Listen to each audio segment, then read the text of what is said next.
एक नौजवान अपने बूढ़े माँ बाप के साथ किसी महंगे होटल में खाना खाने गया। माँ बाप तो नहीं चाहते थे, लेकिन बेटे की ख्वाहिश थी कि वो इन्हें किसी महंगे होटल में ज़रूर खाना खिलाएगा। इसीलिए उसने अपनी पहली तनख्वाह मिलने की खुशी में माँ बाप जैसी असीम हस्तियों के साथ शहर के महंगे होटल में लंच करने का प्रोग्राम बनाया।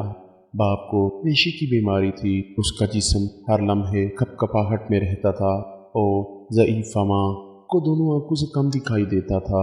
ये शख्स अपनी हंसता-हाली और बूढ़े माँ बाप के हमरा जब होटल में दाखिल हुआ तो वहाँ मौजूद अमीर लोगों ने सर से पांव तक इन तीनों को यूं अजीबोगरीब नजरों से देखा जैसे गलती से वहाँ आ गए हों।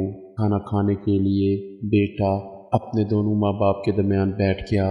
वो एक नवाला अपनी ज़ईफ़ा माँ के मुंह में डालता और दूसरा नवाला बूढ़े बाप के मुंह में। खाने के दौरान कभी कभी रेशे की बीमारी के बायस बाप का चेहरा हिल जाता तो रोटी और सालन के जर्रे बाप के चेहरे और कपड़ों पर गिर जाते।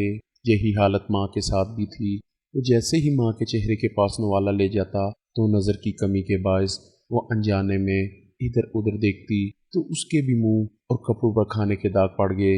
इर्द गिर्द बैठे लोग जो पहले ही इन्हें हकीर निगाहों से देख रहे थे वो और भी मुंह चढ़ाने लगे कि खाना खाने की तमीज़ नहीं है और इतने महंगे होटल में आ जाते हैं। बेटा अपनी माँ बाप की बीमारी और मजबूरी पर आंखों में आंसू छुपाए, चेहरे पर मुस्कुराहट सजाए, इर्द गिर्द के माहौल को नज़रअंदाज करते हुए एक इबादत समझते हुए इन्हें खाना खिलाता रहा।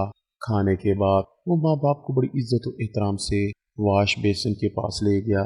वहाँ अपने हाथों से उनके चेहरे साफ किए, कपड़ों पर पड़े दाग धोए और जब वो इन्हें सहारा देते हुए बाहर की जानब जाने लगा तो पीछे से होटल के मैनेजर ने आवाज़ दी और कहा, बेटा तुम हम सब के लिए एक कीमती चीज़ यहाँ छोड़े जा रहे हो। इस नौजवान ने हैरानगी से पलटकर पूछा, क्या चीज़? मैनेजर ने अपनी ऐनक उतार कर आंसू पोंछते हुए बोला, नौजवान बच्चों के लिए सबक और बूढ़े माँ बाप के लिए उम्मीद। प्यारे दोस्तों, अगर ये कहानी पसंद आए तो प्लीज़ मेरे इस चैनल को लाइक कीजिए और मेरे इस चैनल को सब्सक्राइब कीजिए और कमेंट्स में अपनी राय ज़रूर दीजिए। मिलते हैं अगली वीडियो में, तब तक के लिए इजाज़त दीजिए। खुदा हाफिज़।